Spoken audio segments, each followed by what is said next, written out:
नमस्कार दोस्तों मैं नवीन कुमार अपने चैनल लैंग्वेज ऑफ प्लैनेट्स में आपका स्वागत करता हूं।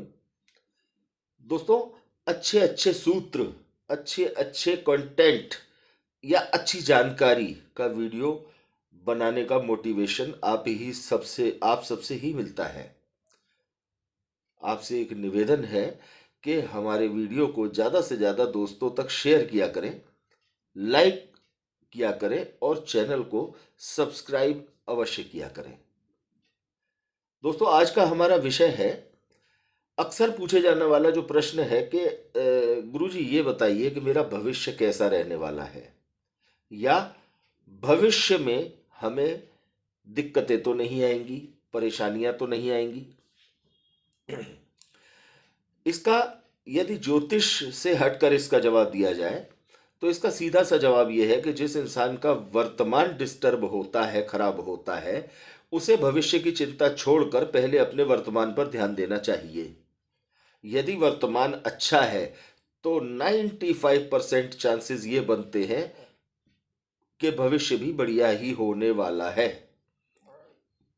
लेकिन यदि वर्तमान डिस्टर्ब है तो पहले वर्तमान की सोचें, भविष्य के बारे में ना सोचें। लेकिन इस विषय पर भविष्य को लेकर के क्या कहते हैं हमारे ज्योतिष विद्वान। दोस्तों, कोई भी लग्न हो आपका, 1 से लेकर 12 तक कोई भी लग्न हो सकता है। आपके लग्न के स्वामी यदि जन्म कुंडली के अंदर केंद्र त्रिकोण में बैठे हैं और पंचम स्थान के स्वामी के साथ आपके लग्न के स्वामी का संबंध अच्छा है, एक शर्त तो ये है। दूसरी बात कि पंचम स्थान के स्वामी का नवम में होना, लग्न में होना या एकादश में होना, ये एक अच्छा भविष्य प्राप्त होने के संकेत हैं। अब आपके लग्न के स्वामी कुंडली के अंदर यदि मजबूत स्थिति में हैं और पंचम स्थान के स्वामी का संबंध लग्नेश के साथ अच्छा बना हुआ है तो एक अच्छे भविष्य का संकेत है। यदि पंचम स्थान का स्वामी किसी भी प्रकार से कुंडली में छठे, 8वें, 12वें भाव में चला जाता है या नीच राशि में चला जाता है, या ये कहा जाए कि शत्रुओं से ग्रस्त हो जाता है, शनि, राहु, केतु से या पाप ग्रहों से, मंगल से ग्रस्त हो जाता है, तो परेशानियां भविष्य में आने के संकेत बनते हैं।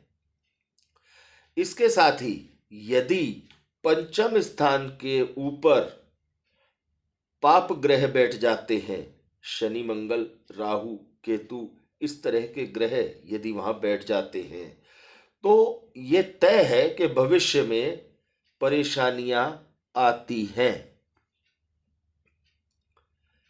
लेकिन सबसे ज्यादा दारोमदार होता है आपके लग्न के स्वामी के ऊपर। यदि आपके लग्न के स्वामी की स्थिति कुंडली के अंदर अच्छी है और पंचम स्थान के स्वामी भी कुंडली में केंद्र त्रिकोण में बैठे हैं, तो यह कहा जा सकता है कि आपका भविष्य ठीक ठाक रहेगा, आपको परेशानियां ना के बराबर आएंगी। लेकिन अगर आपके लग्न के स्वामी पंचमेश के साथ लग्न में बैठे हैं, पंचम में बैठे हैं, 11th हाउस में बैठे हैं या नवम भाव में बैठे हैं, तो आपका भविष्य बहुत सुंदर रहने वाला है। अब मान लीजिए किसी जातक का मेष लग्न है, मेष लग्न के स्वामी मंगल और पंचम स्थान के स्वामी सूर्य, यदि ये दोनों ग्रह लग्न में बैठ जाते हैं, नवम भाव में बैठ जाते हैं, या एकादश भाव में बैठ जाते हैं, 11th हाउस में बैठ जाते हैं, तो ये एक सुंदर भविष्य का संकेत है।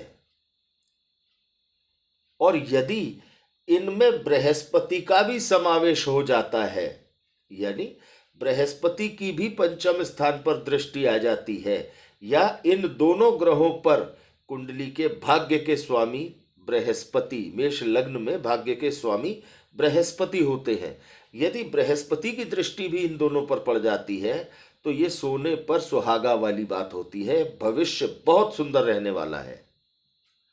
लेकिन यदि लग्नेश और पंचमेश की स्थिति कुंडली के अंदर अच्छी नहीं है, कुंडली के छठे, आठवें, 12वें भाव में बैठे हुए हैं, या पाप ग्रहों से पीड़ित हैं, या नीच राशि में चले गए हैं, तो भविष्य को लेकर के निश्चित तौर से आप निश्चित नहीं हो सकते और होना भी नहीं चाहिए।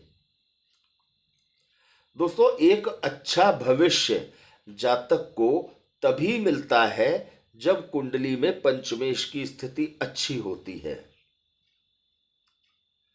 और लग्नेश की स्थिति मजबूत इसलिए होनी चाहिए क्योंकि भविष्य किसको बढ़िया चाहिए? लग्न के स्वामी को। यदि लग्न का स्वामी ही, लग्नेश ही अपने आप में मजबूत नहीं है, तो फिर कैसा वर्तमान और कैसा भविष्य?